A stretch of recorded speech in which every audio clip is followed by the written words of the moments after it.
This is the DJI Avata.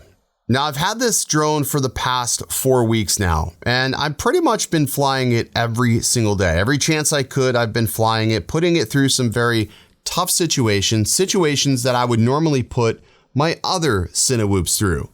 And if you're unsure what a Cinewhoop is, it's a drone that has ducts around it, basically prop guards, allowing you to fly in close proximity of objects.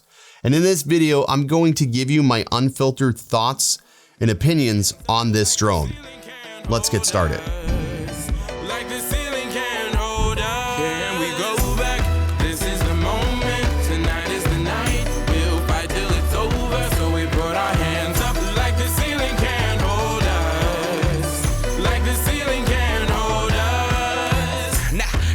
Thank you, yeah, I'm so damn grateful. I grew up really wanna go fronts, but that's what you get when Wu-Tang raised you. Y'all can't stop me. Go hard like I got an 808 in my heartbeat. And I'm eating at the beat. What's good, everybody? Ken here. You're watching OriginaldoBo, and this will be my unfiltered thoughts and opinions first impressions review. I'm titling it a first impressions review because as software changes on this, my opinions on certain things may change or, maybe not. I don't know.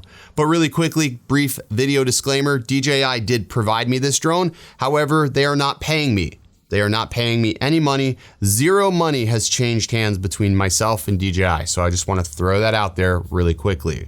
Secondly, they are not telling me what I can and cannot say about this drone. That was one of the stipulations that I had when reviewing this, is that I wanted it to be unfiltered and I wanted my opinions to be unadulterated, essentially. I wanted to be able to say whatever the fuck I wanted. And that's exactly what I'm gonna do in this video. So as many of you know from my previous FPV drone videos, I was very, very critical on the FPV drone when it first came out.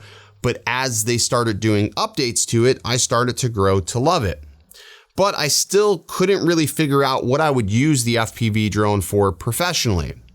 That is not the case with the DJI Avata. I feel like the Avata is probably the most useful FPV drone that DJI has created. I mean, it's only one of two, of course, but this is a lot more useful of a design. And in this video, I'm going to explain all of that.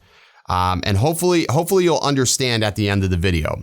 All right, with that being said, there are going to be chapters down at the bottom. So if there's something that interests you more than something else, you can just quickly and easily jump to that chapter and watch that section, because this will be a really long video. It's probably gonna be like 25 minutes. I don't believe in doing a bunch of two-part videos.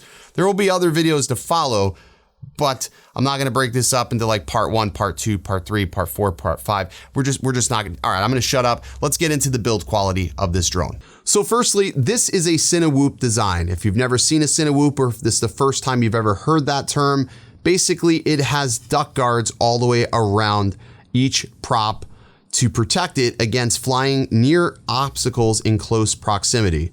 Essentially, it makes this a lot safer to fly around people, even though that this is not 249 grams, so you can't essentially fly over people with it, but it does make it a lot safer to be around objects, and it makes it safer to fly through trees, branches, things of that nature, essentially. Now, this is more of a classic Cinewhoop design, as it is built in a pusher configuration. Now, a pusher configuration has the motors mounted face down. There's pros and cons to this. A lot of people say that pusher whoops tend to fly a lot better because it produces better thrust. I tend to have to agree with them on that, as I have a few of them myself, and I've always found that they've flown exceptionally well. Now, the build design is made out of plastic, and I don't think that should be something we focus too heavily on, because in Cinewhoop design form factors like this, we've seen a ton of plastic Cinewhoops. I'm not giving DJI a pass here. I'm just saying it's not anything uncommon for something of this size that fits in the palm of your hands to be made out of plastic. Now, there's pros and cons when you have a plastic Cinewhoop. Of course, the first pro would be is if I hit a wall with this soft enough, 1, I'm gonna bounce back off of it, and 2, it's not gonna break a prop. The second type of material that most Cinewhoops have is TPU ducts. And the problem with the TPU duct is sometimes you hit the wall and it pushes in on the duct and you break props and you're not going to be able to fly again. So it's one of those things that it's a pro and con. There's benefits and there's downsides to having hard plastic ducks. Now, the good thing is DJI did make this a lot easier to repair. Essentially, repairing this particular drone is actually pretty easy. If you do break the duck portion on this, it's 1, 2, 3, 4, 5, 6, 7, 8 screws to take the ducks off and replace them. Essentially, the hardest part is taking off this bottom vision position sensor, and then you can just go ahead and replace it. And it looks like the ducks are pretty cheap from what I'm seeing. So that is definitely a good thing. So at least it's a little bit more user repairable. On the top portion, this is your battery pad plate, and your battery is simply just going to slide in with 2 little clips, and then you'll plug it into the backside with a proprietary connector. In front of that, we do have a GPS and antenna module. So if you were thinking about putting any sort of GoPros on here, you may want to give that caution because 1, you'll block the GPS, and 2, you really don't need it because the Avata camera is so much better than the previous generation FPV drone. I think that a lot of people will be really, really happy with it. All right, to access your SD card, you may have already saw it. It is in between the prop. And I think that this is my biggest gripe with this design, is that it is a little bit hard to get to your SD card. And it's sort of a pain in the butt, actually. So you got to get between the props, have the props in just the right position to get to it and have access to it. I'd probably say if you're doing firmware updates, it'd probably just be easier to go ahead and take this prop off completely if you're going to put a USB-C cable in there. But yeah, that is where your SD card goes, and that is where you access it for firmware updates connecting to DJI Assist. So it's actually right in between this prop. Sort of annoying, but I mean, it is what it is there. Now, talking about the props, they are a 5-blade prop, and it may look different seeing this because we're so used to either 2 blades or 3 blades. Having these 5-blade props on a drone of this size is going to help create that thrust and give you enough of lift. This is only a 4S battery in here, and we'll touch more on the battery later, but because it's a 4S battery, we need something extra to provide a little bit more lift for the drone. All right, the camera. The camera is mounted on a 2-axis gimbal. We'll do a whole separate talk about the camera portion. And then it also is stabilized by its own separate plate to reduce some of that vibration. Again, in looking over this entire design, this top piece here that protects the camera is also easily replaceable as well. Deep in the center is where you have your ESC, flight controller, and your air unit for the video transmission feed. So all in all, it is a very simplistic design, and they did go ahead and make this, like I said, a lot easier to repair. But there you go. That's the build quality. That's the design of the Avata. Let's go ahead and talk about how you fly the Avata and what different controls you can use for this. Now, when it comes to piloting the DJI Avata, you have 2 options. You can use the DJI FPV RC2, or you can use the motion controller. Now, one nice thing about these controllers is the fact that they work with the FPV drone. So if you have a motion controller or the FPV controller 2 already, all you have to do is update the firmware and then bind it to your Avata, and it will fly just perfectly. Now, I've been testing both of these controllers over the past 4 weeks, and I have to say they both work exceptionally well. The motion controller for me is more if I'm looking to have a good time, just have some fun in an open field, or if I want a friend to be able to fly the drone. I don't really have to explain the different stick commands. This is actually really easy for them to figure out.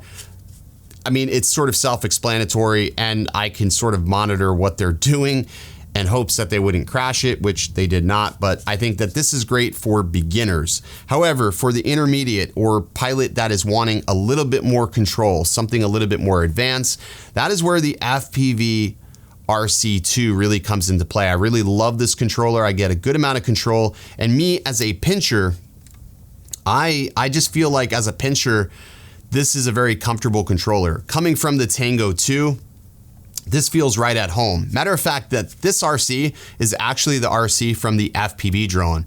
And I know it is because I accidentally dropped it and broke it over here. But when I was doing my updating and binding, I accidentally grabbed this controller. I don't know how I did that, but I ended up binding it to my Avata. So I actually have 2 RCs. And this one, I went ahead and also removed my stick tension because I am flying the Avata primarily in manual mode.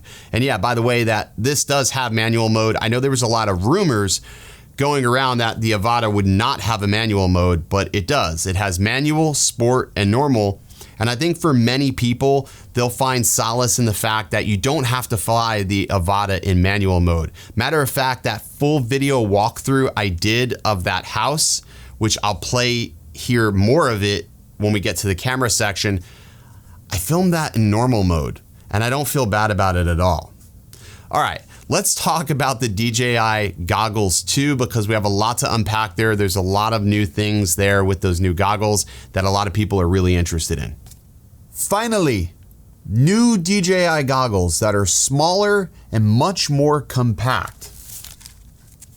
We're going to be talking about these in this portion of the video because there is a lot to discuss here with these goggles, and I think this is probably one of the most exciting things about this release, and I bet you there's a lot of people that probably care more about these than they do the actual Avata itself. So the new goggles sport a brand new design, a much slimmer, much more compact design than the previous generation.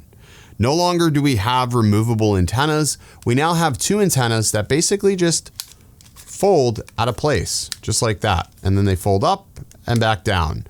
And in my testing with these antennas, I find that they work well, and I haven't really noticed any issue with signal loss. At the bottom of the goggles, we have our IPD adjustment, but now we also have focus adjustments to really sort of fine tune the overall focus that you can achieve with inside the goggles.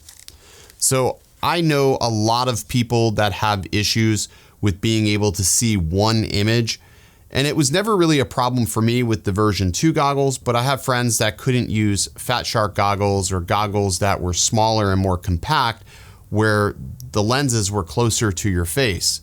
And that was really because there was a limitation to the IPD and a limitation to the diopter adjustments. So now you have really nice fixated adjustments that will allow you to really sort of fine tune it to your eye set, which I think that is pretty awesome. And I think that's one of the more thoughtful things that they added to the goggles. So the panels inside of here are 1080p OLED displays, and I'm just gonna go ahead and power on these goggles here. They still power on the same way as the V2 goggles with this battery, and the battery is the same as well. So once the goggles power on, you'll notice in an immediate moment, they're gonna click off. Now, what you can't see is right here, there is actually a little motion sensor.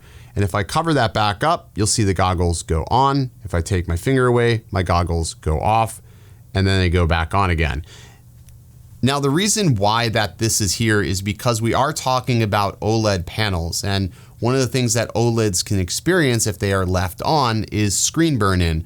So in order to mitigate that screen burn-in, there's a sensor here, sort of a proximity sensor, that will turn the goggles on and off when your face isn't actually in the goggles. I think that's a really thoughtful feature and something that will hopefully prevent a lot of people from destroying their goggles if they accidentally leave them on inside of their bag. All right, so the goggles are powered with the same battery that came with the version 2 goggles, which is great. I actually put mine in one of my strappets because we now have a new strap to hold these, which this strap is a lot more comfortable. And there's actually a part of the strap where it's sort of wide. It's almost like they knew I was gonna design something for this. And then it just sort of slips into there like that. Absolutely perfect. It does have a sort of a compression spring that can expand. You can stick it in your pocket. The spring is very, very long, but I just find it a lot less distracting to be able to have everything I need right here upside on my head. Now, on the left-hand side of the goggles, we do have a motion panel, and this is going to be for swipe gestures. This is how you're going to navigate through the menu system on your goggles. You can just do a swipe down, swipe up, swipe over, swipe out, and then you can do a double tap, which will take you out of the menus. A single tap will select whatever it is you're swiping through. So pretty easy navigation. It took me about a day or so to really get used to that, but once I got used to it, it's really, really handy to have. Let's move over to the left-hand side of the goggles. On the left-hand side of the goggles, we have a couple of interesting things here. We have our SD card slot, but then right here, we do have a headphone slot, so you can listen to either A, the drone, or B, you can hear commands from the goggles, you know, if there's an aircraft approaching or something like that. So you can actually listen to what the goggles are saying, similar to what you find on an analog goggle. On the opposite side, you do have a USB-C cable for firmware updates or connecting over to the application. And then of course there is your power cord.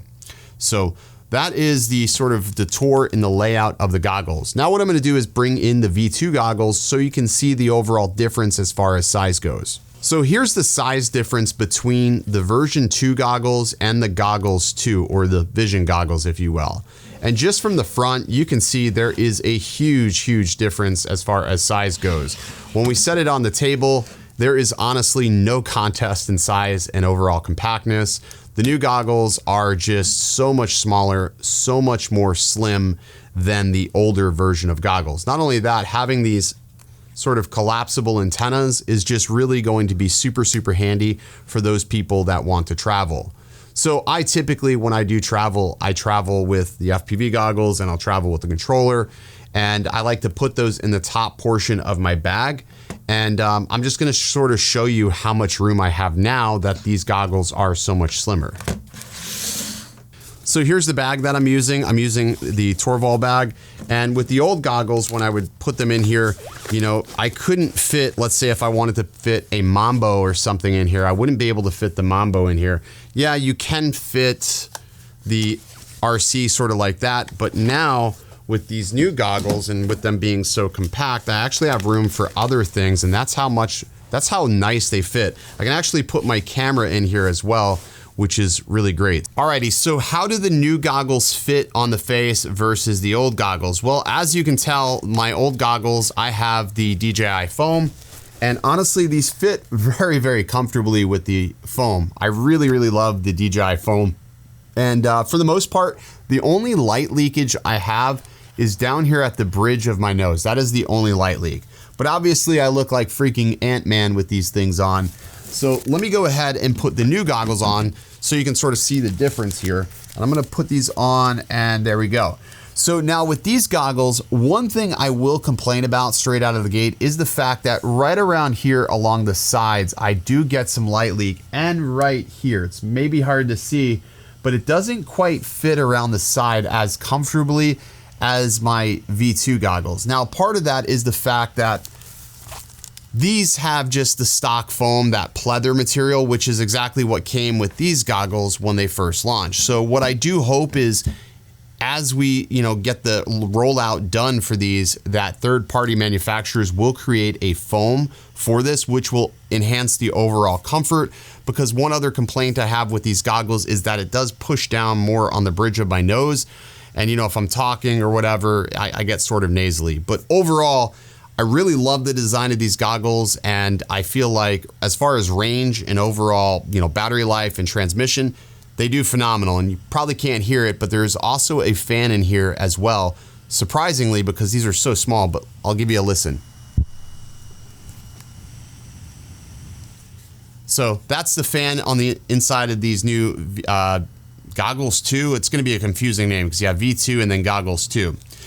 But there you go. So that's the difference between the two. Now, one nice thing, if you are considering purchasing the DJI Avata, you can use your V2 goggles with the DJI Avata, and you know, you can even take people for ride-alongs if you have a set of V2 goggles. Now, the video transmission is 810p on the V2 goggles, and it's 1080p up to 40 milliseconds of latency on the new V2 goggles. So when you look at the spec sheet, it's sort of weird because in the lower latency mode, the focus mode, these still have about 30 seconds of latency because again, it's pushing 1080p versus the 810 pixels that are on here, or the 810p resolution that these are pushing. So that little bit of difference in 1080p clarity will increase the latency ever so slightly, but I will tell you that in my flying, I really can't notice the latency. I mean, we're talking about milliseconds. And I rather have the overall clarity because again, I can see every tree branch, every nook, every cranny. And I'm just gonna show you some of that DVR as we're talking about this. The DVR, I mean, should be self-explanatory. I mean, you can, it's full HD clarity. I mean, it's pretty impressive for what it is. And I don't think there's another system that even comes close with transmission or video quality. So that's the new goggles. Again, I like them. I just need some foam for the backside of them. But other than that, I think these are gonna be absolutely awesome and I can't wait to travel with these. Alrighty, so let's take a brief moment and talk about the battery life on the DJI Avata because I think this is one of the best features of this drone. So this is the DJI Avata battery. It's a 2420 4S battery pack and it is incredibly compact. I'm just gonna bring in a standard 4S 1500 LiPo so you can sort of see the size difference between the two. This is a standard 4S LiPo battery. It's a 1500 milliamp. This is essentially much more amperage at 2420, and there is a dramatic weight difference even. This battery here weighs substantially more than even this, and yet this is packing way more flight time and just way more pop, and it's obviously a lot safer. There's going to be a ton of people from the FPV world that are going to question why these batteries are so expensive, and honestly, you are getting roughly about 12 minutes of manual flight from these batteries. Now it's going to depend heavily on where you're at in the wind conditions, but on average, I'm getting about 11 to 12 minutes of full manual flight before it kicks into the return to home when it gets down to about the 20-25% mark and it starts reducing the throttle. So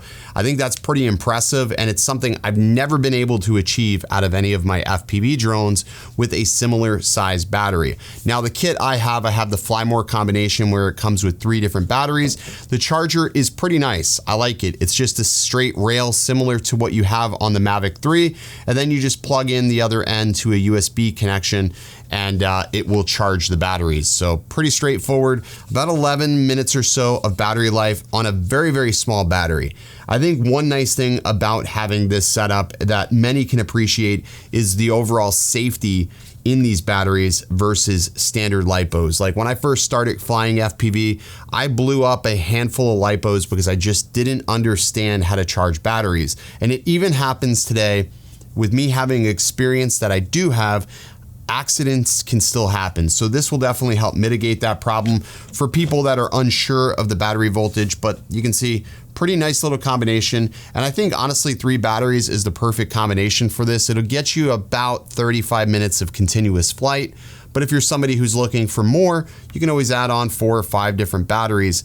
And yeah, they work really well. And again, they just sort of snap in the backside of here, just like that. And then they clip in the box side with their proprietary connector, and then you are good to go.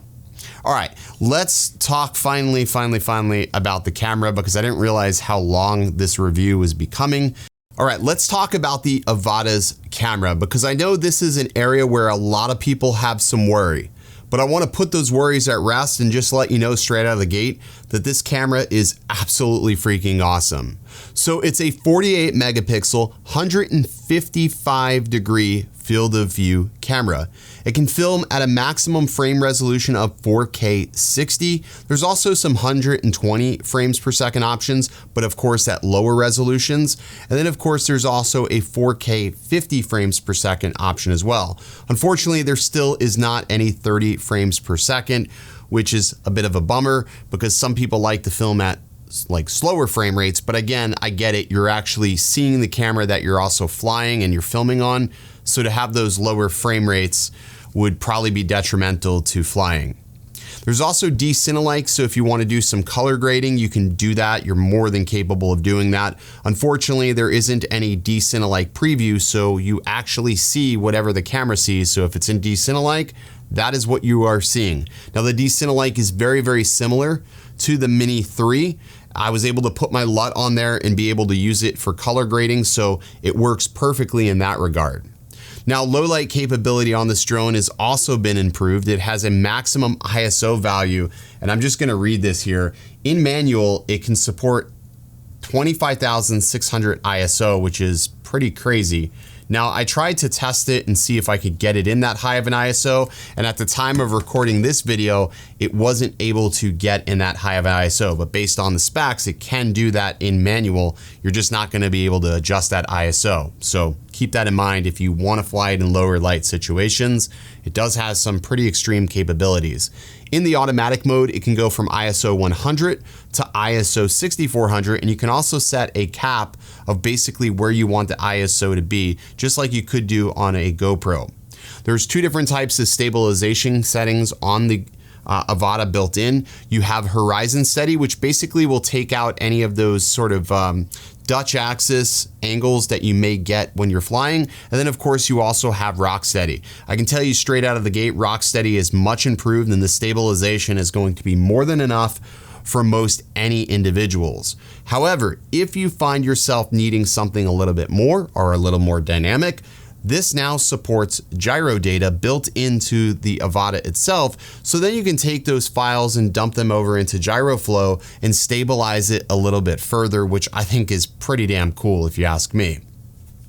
Now what I'm gonna do is I'm gonna go ahead and play some video footage that I've shot over the past couple of weeks so you can take a look at it. We've got different situations from inside a house, outside, underneath tree coverage, so you can sort of see how it handles highlights and shadows. Basically a good mixture of everything, all filmed at 4K 60.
Alrighty, so as you can see, the camera definitely is way better than it ever has been before.